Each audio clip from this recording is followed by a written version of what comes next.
ఇక యావత్ దేశాన్ని కుదిపేసిన ఢిల్లీ బ్లాస్ట్ కేసులో డాక్టర్ ఉమర్ కు సంబంధించి మరో వీడియో రిలీజ్ అయింది. తుర్క్మన్ గేట్ వద్ద సీసీటీవీలో ఉమర్ కనిపించాడు. తబ్లిగే జమాత్ నిర్వహించే మసీదులోకి ఉమర్ వెళ్లినట్టుగా సీసీటీవీ ఫుటేజ్ లో మనకు కనిపిస్తోంది. దాదాపు 15 నిమిషాల పాటు ఉమర్ మసీదులో ఉన్నట్టుగా దర్యాప్తు సంస్థలు గుర్తిస్తూ ఉన్నాయి.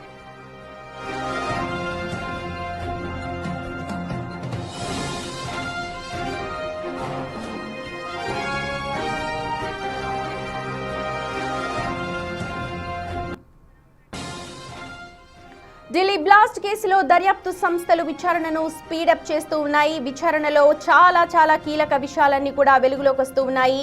దాదాపు 4 ప్రదేశాల్లో వరుస పేలుళ్లకు 8 మందితో కలిసి ప్లాన్ చేసినట్టుగా తెలుస్తోంది.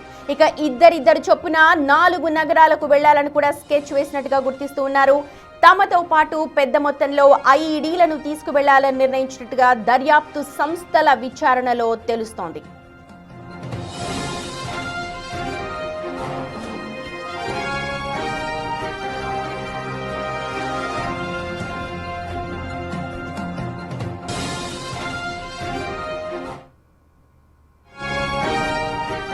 ఢిల్లీ బ్లాస్ట్ల తర్వాత జమ్మూ కాశ్మీర్ అనంతనాగ్ లోయలో కూడా పోలీసుల సోదాలు కొనసాగుతున్నాయి.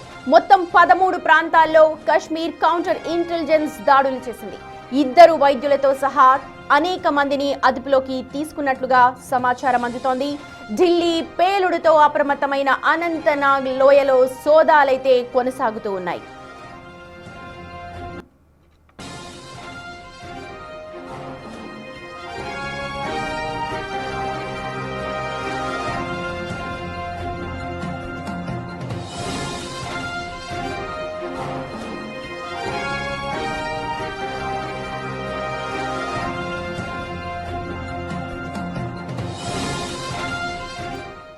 దేశమంతా కూడా ప్రస్తుతం హై అలర్ట్ లో ఉంది. ఢిల్లీ బ్లాస్ట్ తర్వాత ఎప్పుడు ఎక్కడ అనుమానిత వ్యక్తులు కనిపించినా సరే, వస్తువులు కనిపించినా సరే వెంటనే పోలీసులకు సమాచారం ఇవ్వాల్సిందిగా కనీస పౌరులుగా మన బాధ్యత. సో ప్రస్తుతం హై అలర్ట్ కొనసాగుతున్న నేపథ్యంలో సోదాలు అయితే కొనసాగుతూ ఉన్నాయి.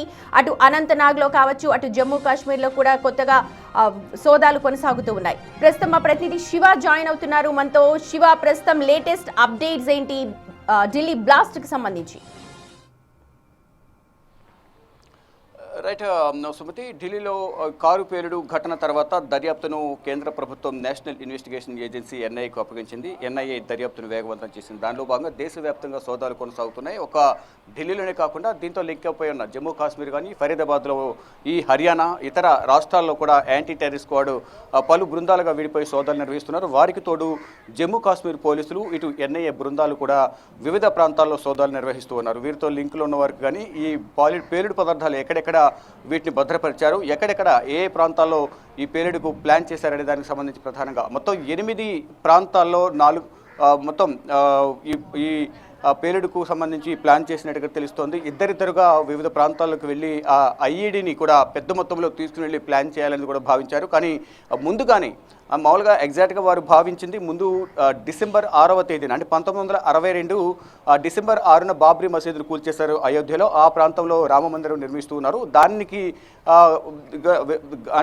దాన్ని దృష్టిలో ఉంచుకుని ఆ రోజు బాంబు బ్లాస్ట్ చేయాలనేది ఒక ప్రణాళికను సిద్ధం చేసినట్టు తెలుస్తుంది. కానీ ముందుగానే ఉమర్ నబీ మహమ్మద్ ఇక్కడ ఎర్రకోట వద్ద ఉన్న సిగ్నల్స్ దగ్గర అయితే శివ నిన్న అంటే మనకు లేటెస్ట్ గా సీసీటీవీ ఫుటేజ్ అంతా కూడా బయటకు వస్తోంది. కానీ ఢిల్లీ బ్లాస్ట్ కంటే ముందు చాలా సార్లు ఢిల్లీకి వచ్చినట్టుగా కూడా చెప్తూ ఉన్నాయి దర్యాప్తు సంస్థలు. అలాగే వాళ్ళు టర్కీ ట్రిప్ కు వెళ్ళి వచ్చిన తర్వాత మొత్తాన్ని దీన్ని ఎగ్జిక్యూట్ చేయాలని చెప్పి ఒక ప్లాన్స్ అన్ని కూడా బయటపడుతున్నట్టుగా తెలుస్తోంది.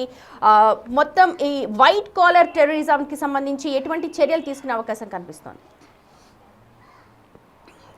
రైట్, ప్రధానంగా మీరు చెప్పినట్లుగా వాళ్ళు టర్కీ వెళ్ళి వచ్చిన తర్వాత ఈ ప్రణాళికకు సంబంధించి ప్రధానంగా ఒక వ్యూహాత్మక నిర్ణయాలు ఎక్కడెక్కడ పేలుడుకు సంబంధించి ప్లేసెస్ను ఎంచుకోవడం, మరోవైపు 8 మంది 4 బృందాలుగా ఒక్కొక్క ప్రాంతంలో ఈ ఐఈడీ బ్లాస్టులు చేయాలి అనేది ప్రధానంగా వారు నిర్ణయించుకున్నారు. అయితే అనేక సార్లు ఈ ఢిల్లీకి వచ్చి ఉమర్ నబీ కానీ మరికొంతమంది అనుమానితులు ఎవరైతే ఉన్నారు, ప్రధానంగా గతంలో నిరుద్యోగులు నిరక్షరాస్యులు ఎక్కువగా ఉగ్రవాదం వైపు మొగ్గు చూపేవారు, వారిని మోటివేట్ చేసి ఉగ్రవాదం వైపు తీసుకుని వెళ్ళారు. కానీ ఇప్పుడు వైట్ కాలర్ అంటే డాక్టర్లు, అసలు డాక్టర్లు అనేవారు ప్రాణం పోస్తారు తప్ప ప్రాణం తీయరు అనేది కూడా అందరూ కూడా భావిస్తూ ఉంటారు. కానీ ఇక్కడ ప్రాణాలు తీసేందుకు సిద్ధమయ్యారు డాక్టర్లు. ఇటు హైదరాబాద్కు చెందిన ఒక వ్యక్తి రాజేంద్ర నగర్ నుంచి అరెస్ట్ చేశారు గుజరాత్ యాంటీ టెర్రరిస్ట్ స్క్వాడ్. అతను రెజిన్ అనే ఒక విష పదార్థాన్ని తయారు చేశారు. అంటే జన సమూహం ఉన్న ప్రాంతాల్లో వాటర్లో దాన్ని కలపడం ద్వారా దాన్ని సేవిస్తే కనుక చనిపోతారు. అంటే సైనైడ్ కన్నా 4 రెట్లు ఎక్కువగా ఈ విష పదార్థం అనేది పనిచేస్తుంది. ఇలా అనేక విధాలుగా విషపూరితమైన పదార్థాలను తయారు చేసి ప్రజలను ప్రాణాలను బలిగొనాలనేది కూడా ఈ ఉగ్రకుట్రలో భాగంగా ఈ డాక్టర్లను ఎంచుకుంటున్నారు. అందులోనూ ఎక్కువగా ముస్లిం సామాజిక వర్గానికి సంబంధించిన వారే ఎక్కువగా దీంట్లో ఉన్నారు.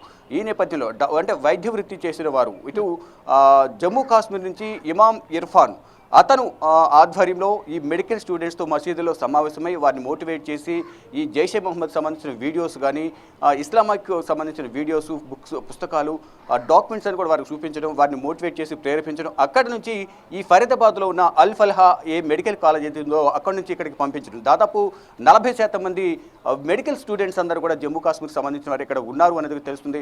ఇక్కడ మరోవైపు ఈ కాలేజ్ యాజమాన్యానికి సంబంధించిన వ్యక్తిని కూడా అదుపులో తీస్తున్నారు. కానీ నిన్న వైస్ ఛాన్సలర్ మాత్రం ఈ ఉగ్రవాదులు ఎవరైతే ఇద్దరు అరెస్ట్ అయ్యారో వారికి మాకు ఎటువంటి సంబంధం లేదు, వారు ఇక్కడ కేవలం విద్యాబోధన మాత్రమే చేస్తున్నారంటూ కూడా ఒక నోట్ను విడుదల చేసినప్పటికీ ఆ కాలేజ్ యాజమాన్యాన్ని కూడా ఇప్పుడు అదుపులో తీసుకుని విచారిస్తున్నట్టు తెలుస్తుంది. త్వరలోనే కాలేజ్ కూడా మూసివేసే అవకాశాలు ఎక్కువ ఉన్నట్టుగా సమాచారం అయితే అందుతోంది. అయితే జమ్మూ కాశ్మీర్లోని ఢిల్లీలో పేలుడు ఘటనతో అప్రమత్తమైన జమ్మూ కాశ్మీర్ పోలీసులు కానీ జమ్మూ కాశ్మీర్ ప్రభుత్వం అక్కడ కౌంటర్ ఇంటెలిజెన్స్ కానీ అంటే కాశ్మీర్కి సంబంధించిన కౌంటర్ ఇంటెలిజెన్స్ అనంతనాగ్లోని లోయలో 13 ప్రాంతాల్లో సోదాలు నిర్వహిస్తున్నారు. వివిధ ప్రాంతాల్లో అనేక మందిని, 2 డాక్టర్లతో సహా అనేక మందిని అదుపులో తీసుకుని ప్రజెంట్ విచారిస్తున్నారు. వారందరూ కూడా చాలా వరకు అనుమానితులు ఎక్కడున్న వారితో ఈ అల్ ఫల్హా మెడికల్ కాలేజ్లో చదివిన వైద్య విద్యార్థులతో కానీ అక్కడ లెక్చరర్స్తో కానీ సత్సంబంధాలు కలిగి ఉన్నారనేది కూడా ప్రధానంగా గుర్తిస్తున్నారు. దానిలో భాగంగా వారందరినీ ఒక్కొక్కరిని కూడా అదుపులోకి తీసుకుంటూ ఉన్నారు. మరోవైపు ఉమర్ నబీ ఏదైతే ఆత్మహత్య దాడికి పాల్పడ్డాడో అతను బ్లాస్ట్కు ముందు ఇటు ఢిల్లీలోని మస్జిద్కు వెళ్ళి 10 నుంచి 15 నిమిషాల పాటు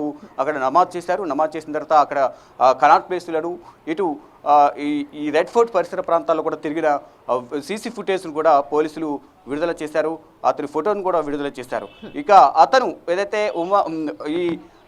ఉమర్ నబీకి మహమ్మద్ పేరు మీద ఉన్న మరొక కారు ఈకో కారు ఏదైతుందో రెడ్ కలర్ కారును పార్క్ చేసిన అది కడవాలి గ్రామంలో ఫరీదాబాద్లోని కడవాలి గ్రామంలో పార్క్ చేసిన వ్యక్తిని ఫహీన్ను కూడా అదుపులో తీస్తున్నారు. ఆ కారు ఎప్పుడు పార్క్ చేశారు, ఈ కారు ఎవరిచ్చారనే కోణంలో కూడా అతన్ని కూడా అదుపులో తీసుకుని విచారిస్తున్నారు. మరోవైపు లేడీ డాక్టర్ ముందుగా ఆదిల్ను అదుపులోకి తీసుకున్నారు. అతను ఇచ్చిన సమాచారం మేరకు ఇక్కడ ముజముల్, ఆ తర్వాత షాహిద్, మరోవైపు ఉమర్ నబీ ఎప్పుడైతే ఈ పేలుడు ఘటనలో చనిపోయారు ఆ డిఎన్ఏ తల్లి డిఎన్ఏ తీసుకునే నేపథ్యంలో ఇద్దరిది కూడా నిర్ధారణ అయింది. అక్కడ చనిపోయింది ఉమర్ నబీ మహమ్మద్ అనేది కూడా ప్రధానంగా పోలీసులు గుర్తించారు. ఇలా దేశవ్యాప్తంగా అనేక ప్రాంతాల్లో సోదాలు నిర్వహిస్తున్నారు. కానీ వీళ్ళు ప్రణాళికబద్ధంగా భారీగా పేలుడు పదార్థాలను ఒక దగ్గరకు చేర్చి 8 మంది 4 బృందాలుగా విడిపోయి 2 చోట్లకు వారు వెళ్ళి అక్కడ ఈ బాంబు బ్లాస్ట్ను చేయాలి, ఐఈడీని పెద్ద మొత్తంలో ఐఈడీని వారి దగ్గర పెట్టుకుని వివిధ ప్రాంతాల్లో వారు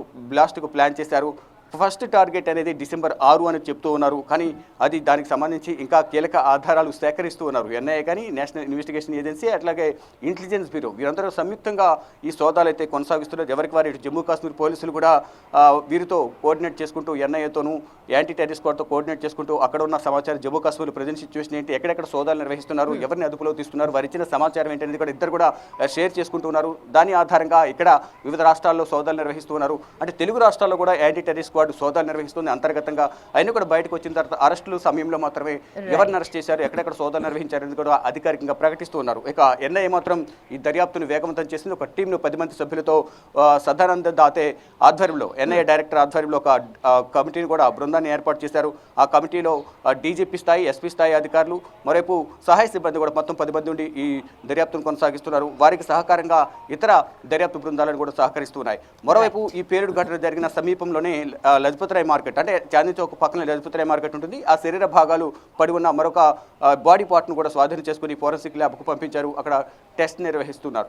ఇక మొత్తంగా చూసుకుంటే ఈ పేలుడు ఘటనకు సంబంధించి రోజుకొక విషయం అంటే కొత్త కొత్త విషయాలన్నీ వెలుగులోకి వస్తున్నాయి. అనేక మందిని ఇప్పటివరకు అదుపులో తీసుకుని విచారిస్తూ ఉన్నారు. త్వరలోనే దీనికి సంబంధించిన నివేదికను కూడా కేంద్ర ప్రభుత్వానికి నేషనల్ ఇన్వెస్టిగేషన్ ఏజెన్సీ ఇచ్చే అవకాశం అయితే కనిపిస్తోంది.